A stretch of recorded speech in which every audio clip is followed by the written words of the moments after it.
谷さんお疲れ様です。お疲れ様です。今日はなんだ。はい、また呼び出してすいません。いいえ、とんでもない。今日はリベンデルデザインのハンドルと、リベンデルのフレームとの関係みたいなのをちょっと掘っていきたいんですけど、ハンドル特集。そうですね、はい、ハンドルが本当にたくさんあるんで、でその前に前回僕のポジション出しをしてもらってありがとうございましたっていうところで、はい、どうですかその後。調子すごい良いです。基本的にはもうめっちゃちょうどよくって、ちょっとやらせ説あった、やらせ説は疑わしいシーンもありましたけど、そんなことはなく、はい、快適に乗らせてもらってるんですけど、ここのシートの角度変えるっていうのが、結構大きな影響あるんだなっていう気づきもあり、で状態がすごい起きる姿勢になって楽ちんなんですけど、その分ちょっぴりここ足りないかもなっていうシーンが、だからもう気分の問題もあるんかもしれないですけどね、なんか前に体重かけてる時が楽な時もあれば、ふと状態を起こした時にちょっとだけここが足りないような、本当小指1本半ぐらいのイメージ。そうなった場合、もうこのままちょっと戻りの長いハンドルに変えるのか、ステムを短くするのかっていう選択があると思うんですけど、どっちがいいとかあります？どっちも正解で、乗ってみて遠く感じたら近づけるっていう、グリップを近づけるっていうのが、どっちも正解やね。でも多分この場合だと好みもあるけど、今なんかステムの長さかっこいいじゃん、ちょうどいいというか、これ短いステムでもかっこいいけど、50のステムで同じハンドルつけるよりか、このステムのままハンドル変えてグリップ近くなったら乗りやすいしかっこいいし、なるほど、2個お得なんじゃないかな。じゃあハンドルを変えるとしたら、今チョコバーがついていて、もう少しここの戻りの長いものを選んだら、ちょうどいいと。バッチリだと思う。ビリーですか？ビリーがいいと思うな。チョコバーよりも20ミリとか25ミリぐらい長いから、ステムそのままでも自然と小指 1.5 本分グリップが手前に来ると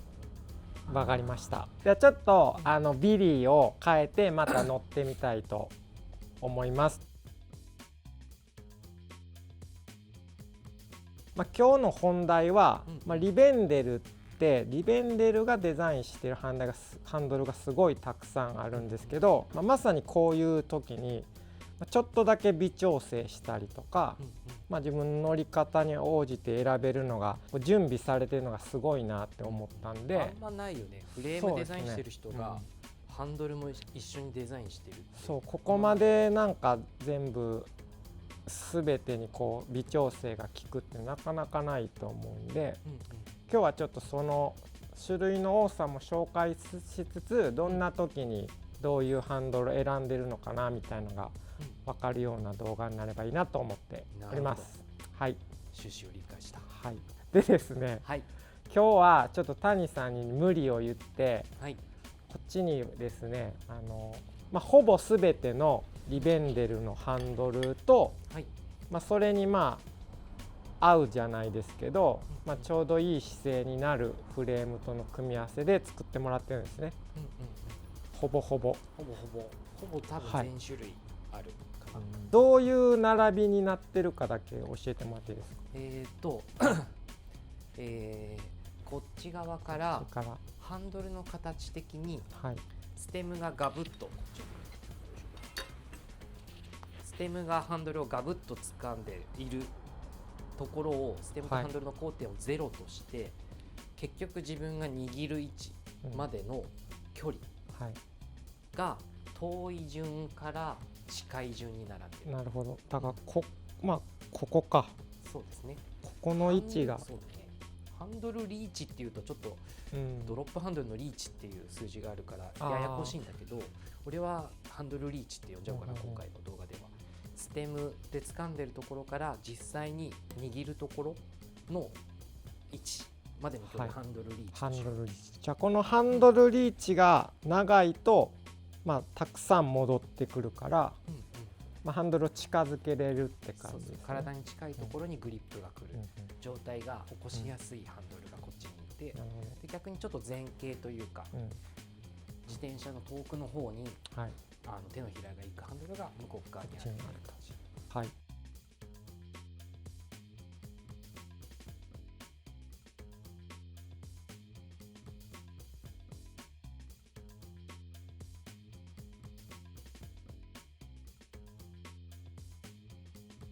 これは結局、トップチューブに依存して選んでるってことですか？自転車のトップチューブ、ここからここまでの長さ、この長さ、まあそうでもないのか。じゃあまあ別にトップチューブがすごい長いから、たくさん戻るのを絶対つけなきゃいけないとかっていうわけじゃなくて、でもないかな。だからどのフレーム、どのモデルだからこのハンドルはつけられないとか、これのハンドルじゃないといけないなんてことは全然ない、全部のハンドルをどのフレームにつけたって基本的には OK だけど、モデルによってはここのトップチューブがとっても長いモデルもあれば、まあ、短いモデルもあるから、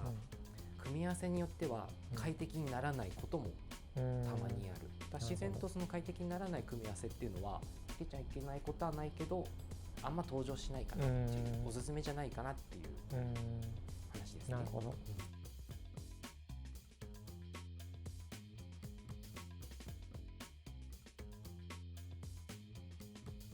まあ、しかもあれですよね、今日はたまたまちょっと分かりやすくリベンデルのハンドルだけを使ってますけど、まあ、別に当然違うメーカーの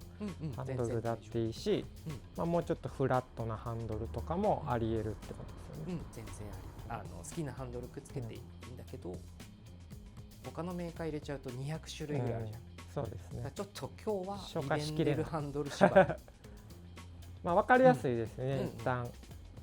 まあね、フレームのデザインしてる人が合わせて考えてるんだから、まあきっと合うだろうということですね。同じ人が想像してる。じゃあもう単純に順番にハンドル説明していってもらいましょうかね。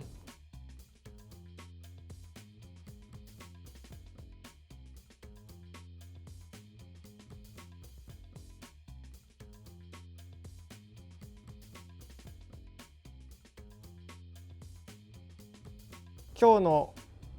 言葉で言うとハンドルリーチが短い順ですね。ハンドルリーチが近い順、遠い。だからまあステムで掴んでるところを基準にして、これはマイナス100ってことですね。そうですね。一番遠いってことですよね。一番遠いハンドル。まあこれか厳密に比べたらもしかしたらこっちなのかもしれないけど、や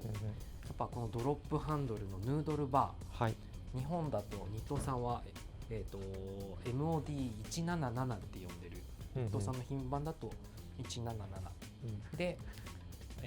リベンデルはヌードルバーって呼んでるドロップハンドルですね。これはちなみにフレームは何についてるんですか？これはロディーニの50サイズについてます。なるほど。基本的に全部谷さんサイズって感じですね。僕が快適173センチの僕が快適になるように全部セッティング今されてるって感じかな。でロディーニはリベンデルの中だとトップチューブがコンパクトな、僕のこの50サイズでトップチューブがだいたい555とか560ぐらいだから、短めのステムであればステムよりもこんなにこっちの方持たなきゃいけないヌードルバーもロディーニはバッチリつけられる感じですね。なるほど。逆にプラッティとか割と長いトップチューブのモデルにはあんまりつけてるとこ見ないって感じですよね。そうね、つけちゃいけないことないし、ちょっとマニアックなうちの常連さんお一人つけてるの見たことある。届けばね、快適なポジション作れれば、つけちゃいけないなんてことは本当ない、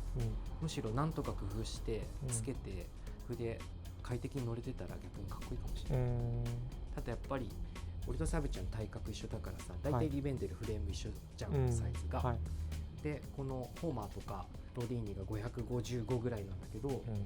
例えばプラッティだとさ、615あるじゃん、6センチも長いのよ、ここが、6センチも長い。そうですね。でこれ見てみると、6センチのステムをつけてちょうどいいのに、さらにここが6センチ長かったらさ、もうほんと0ミリのステムじゃないとこのバイクだと同じポジション作れない。確かに。世の中ゼロステムなんてものもなかないが、ちょっと現実的じゃないよね、そうですね、ヌードルは。っていうのがまずヌードルバーですね。で続いてこれは何ですか？これが根強いファンがいる、マスターシュバーとアルバスターシュバー、独特の形、歴史的転換点とか言われるハンドル。そうこれがあれ、マスタッシュが古い方、初めてのデザインですよ。リベンデルよりも歴史が長いブリヂストン時代にデザインされたハンドル、でそれの後継機というか、今のリベンデルのフレームに、今のリベンデルグラントさんの気分にアジャストしてリファインされたのがアルバスターシュ。要するにこのヌードルバーのドロップハンドルの下半を外にグイッと広げた、グイッとこんな下なんて持たないじゃんっつって、でレバーが横向いちゃったような形をしているですね。イニットの吉川社長のお話だと通学用とか言われてましたよね。通学でドロップ使うほどでもないっていう時に、多分ね、俺の解釈、日東さんがおっしゃってたのって、22.2 ミリのグリップが入るような形でこういうのがあったのよ。多分それが通学用であって、それをヒントにドロップハンドルの径で 23.8 ミリでエアロバーがつくのが新しかったのかな。発想のソースは多分ね、通学自転車バーだと。これはちなみに何についてますか今？これはフランク・ジョーンズって、これもここが短めの細リブ、タイヤが細いリベンデル、ロードバイクみたいなリベンデルで、これもドロップバーと同じく、ステムよりだいぶこっち側、こう持つからね、こんなに奥を持たなきゃいけないから、あんまりこのトップチューブが長いバイクにはつけれないことないけど、遠く感じちゃうことが多いかな。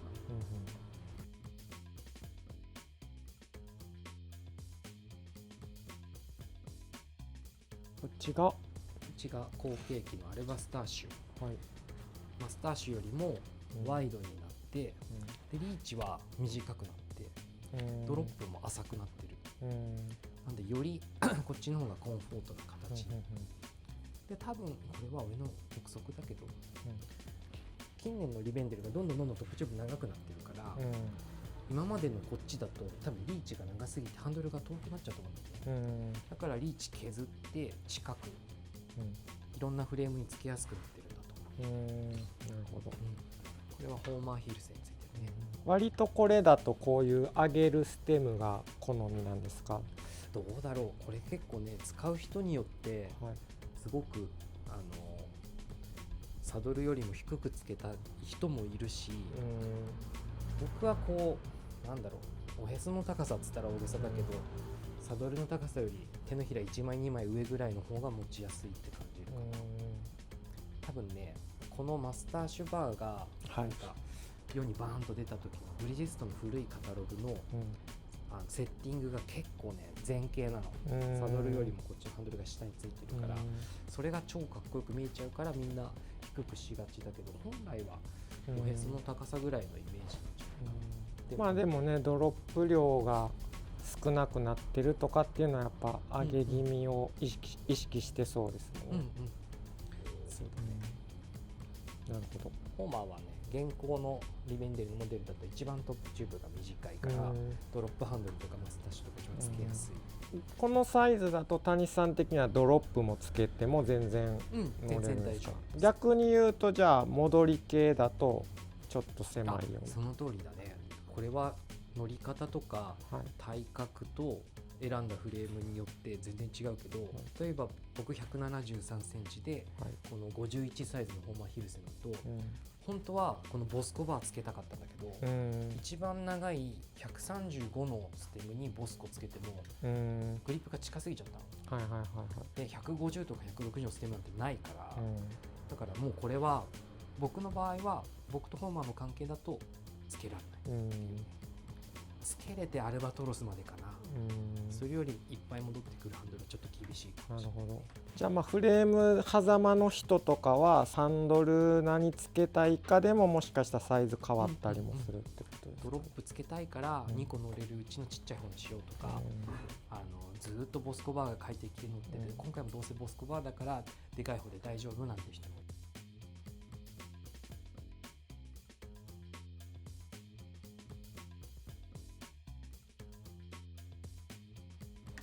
はい、じゃあ続きましてが、これ唯一僕のチャリじゃないし、僕サイズじゃないんだけど、シャミさん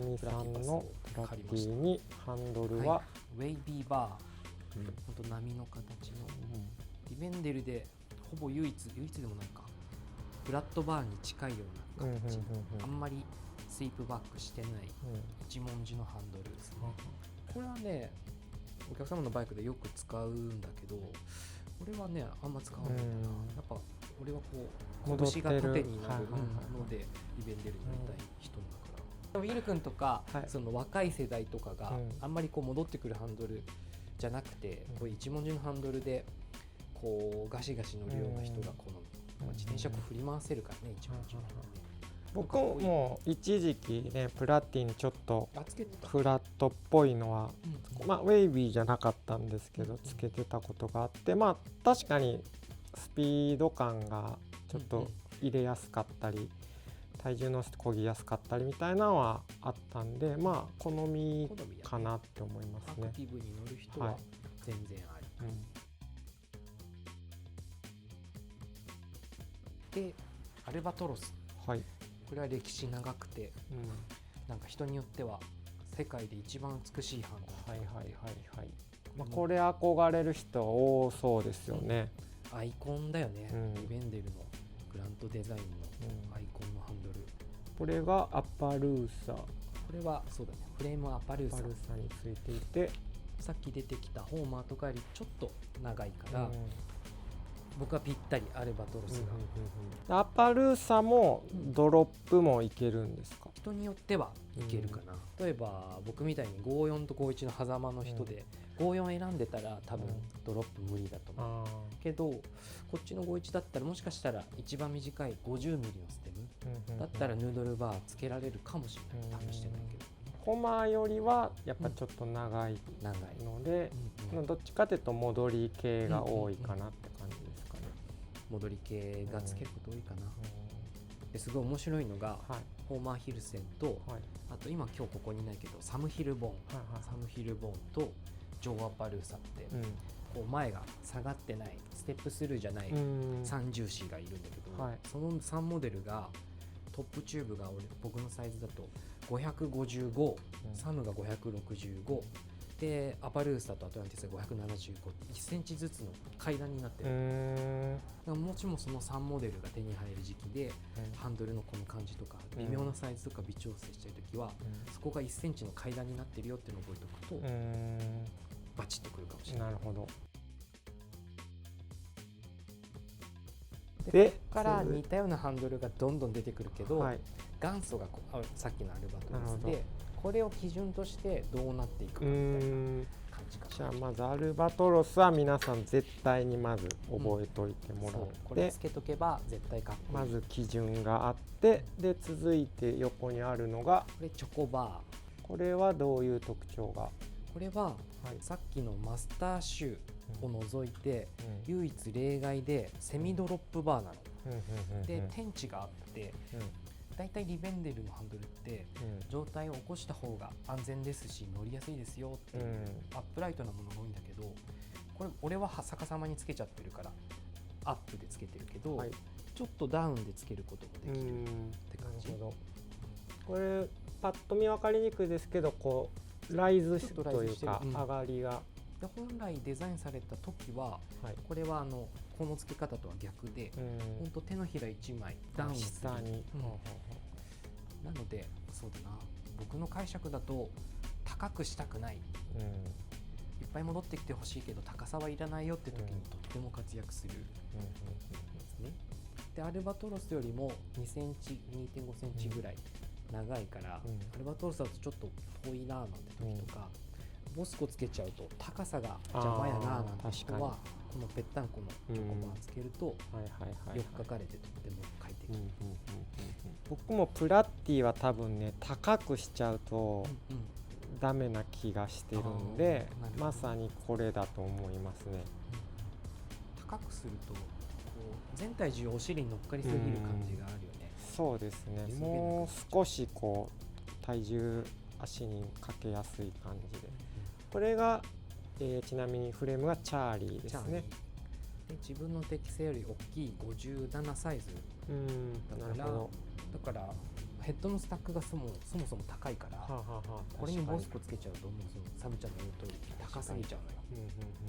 なのでステムいっぱい差し込むし、ハンドルにライズがそんないらなかったから、チョコバーが登場した。あとあれだね、グラントさんが使ってる率が高いから、多分プロトタイプご自身で溶接してたけど、お気に入りなんじゃないかな。どうだろう。そんなことはありませんとか言われて聞いたら。これもじゃあ今ちょっとあえて大きめを選んでますけど、これをもう一つ小さいフレームで組んだらチョコバーじゃなくなるって感じですかもしれない。まあステムね、この下に10センチも隠れてるから、ステムジャギンと出せば10センチ簡単に上げられるんだけど、その辺もちょっと気分とか好みで、高さがいらない人のハンドル。なるほど。続きまして、この辺ほぼ似てるよね。確かにパッと見ちょっと分かりにくいぐらいの。在庫のコンテナの中にあるとさ、みんなチョコバーとさビリバー間違える。よくチョコバーが2本売り場に出てたりする。誰か間違えたらって思う。なるほど。これビリーバー。これビリーバー。ビリーバーは、とっても長いアルバトロスみたいな感じ。アルバトロスよりも6センチぐらい長いのか。アルバトロスはこの辺かな。じゃあまあ本当一握り分ぐらい長いってことですね。拳1個とは言わないけど、だいぶ長い。で長いからここ持ってもいいし、ここ持ってもいいし、たくさんいろんなもんくっつけることもできるし、より多用途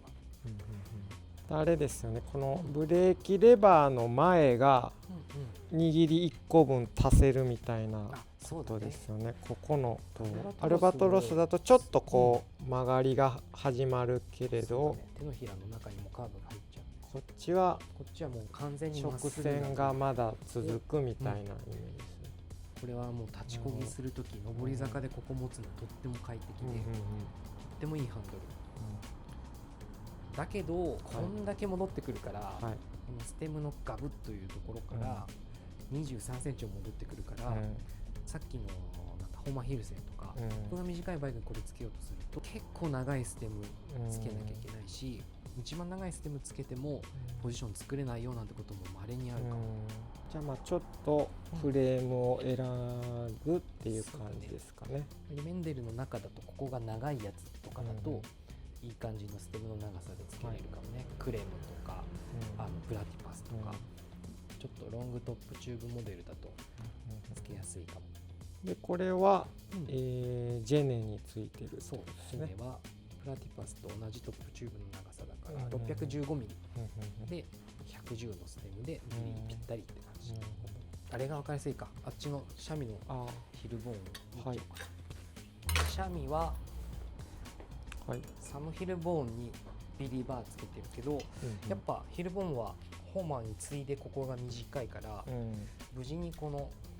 ビリーバーをつけるにはこんな長いステム使ってる、130、多分92ビリーとかだと近すぎちゃうんだよね。確かに。でこれがもうかっこいいし、いやステム100ぐらいがかっこいいんだよなって場合は、さっき言ってたチョコバーとかね、他のモデルにすれば自分が気に入るステムの長さつけれるかもしれないって感じ。ビリーバー確かあれじゃなかったかな、本国スタッフのウィル君のおばあちゃん、お名前からみたいな。ビリーさんっておばあちゃんいるのかな。まあでもそんなことを書いてた気がします。で最後がこれトスコバー、そして今ちょっとついてるっちゃいないけどボスコバー、トスコバー、この2つはこのライズ違いやね。ぺったんこなトスコバーとたっぷり上がるボスコバー、これがリベンデルのハンドルの中で最も体の近くにグリップが来る、スイープバックの大きいハンドル、なので最も高く近くしたい場合は、ボスコつけておけば大丈夫。でこのついてるクレムもトップの長さはまあ一番長いもので、ステムも結構長いですよね、これ。そう俺のねこのクレムがちょっと古いクレムで、トップがねラッティと同じぐらいしかないのよ、だから本当はこうなんだけど、今のクレムだと僕らサイズで655って驚異の超長い、さっき最初に出てきた黄色いホーマーが555だから10センチ長いから同じサイズなので、ボスコとかつけるとちょうどいいかな。あとあれだな、そのボスコバーの本国の僕好きな説明文で、その奥さんとか彼女とかパートナーが、マウンテンバイクとかをこう指先でハンドルを持ってるとこ見たことありませんか？ハンドルが遠くて低くて辛くて長い距離乗ってると、いつの間にかこう握らずに指先で持ってる、そんな時はこれをつければたっぷり起き上がってグリップが近くて最高です。リベンデルだけでなく古いマウンテンバイクとかをコンフォートにカスタムするときに登場する最強の楽ちんハンドルっていう感じですね。でちょっと番外編で、ボスコバーと、あと今現物ないけどチョコバーだけこのブルームススタイルが、一体型の絶対ずれないブルームスバーだけど、まあこれステムの長さ選べないから、これ120想定120ミリ想定なんだけど、これつけたいけど自分の持ってるフレームだと近すぎる遠すぎるでつけれないこともたまにあるんですよね。今日出たこのうんちくうじゃうじゃを理解してるとこれを確実にぶっさせるっていう感じ。なるほど。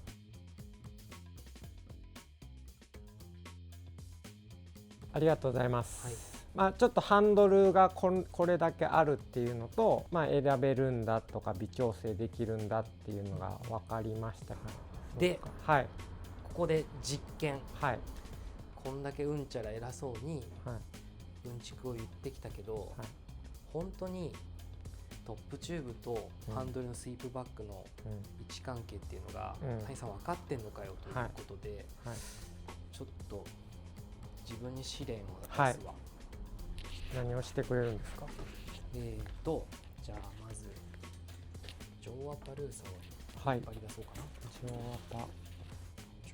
ルーサ、ちょっとスタンド持ってこようかな。これがアトランティスと並んでオールラウンダーだから、リベンデルの真ん中のフレームとか言われるモデルですね。で前回なんか方程式とか言ったらカッコつけすぎだけど、ざっくりステムの長さ計算するときとか、ハンドル選ぶときに、トップチューブの長さとステムの長さを足して、そこからスイープバックの長さを引くと、ここ足すここ引くスイープバック、小指の位置が自分が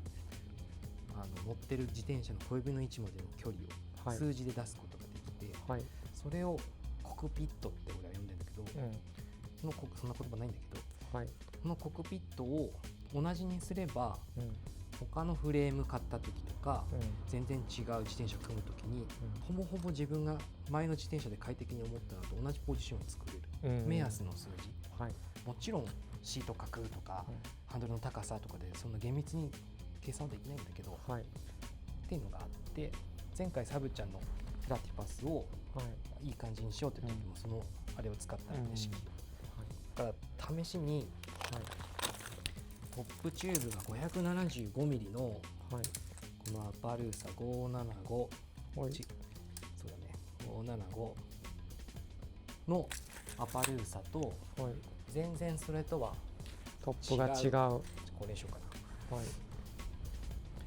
こっちは615あるはずだから、そうだね、長い、5センチもここの長さが違う、本当に同じポジション出せてるか出せてなかったらカットしよう。出せてたことにしよう。出せてたことに。でも俺とサブちゃんは身長と足の長さが一緒で、はい、まあ俺が乗ってるアパルーサも、サブちゃんも乗れるはず、はい、なのでサブちゃんに審判になってもらって、はい、まずはアパルーサ、はい、で、同じようなポジションになってるかってことですね。で次にこっちに乗ってもらって、はい、全然ちゃいますやんの時は正直に言ってなんかどこかで見たようなパターンになってますけどやらせてもらいますね。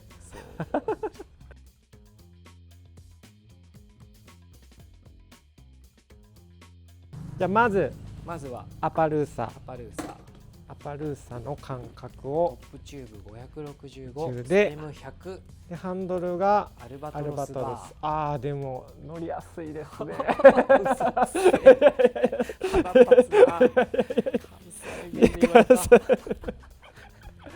でも本当にちょうどいいんですよね。谷さんのこの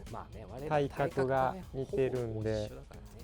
はい。これちょっと体になるほど。わこれでもちょうどいいな。OK です。これを覚えてで入れ替えますね。トップチューブは長いけどコックピットの方程式で同じになってるはず。これってあれですか、この長さは一緒だけど、落差も似た感じにしてるんですか？落差も似た感じのはず。なるほど。じゃあバイクによって変えるんだけどね、本当は。行ってみます。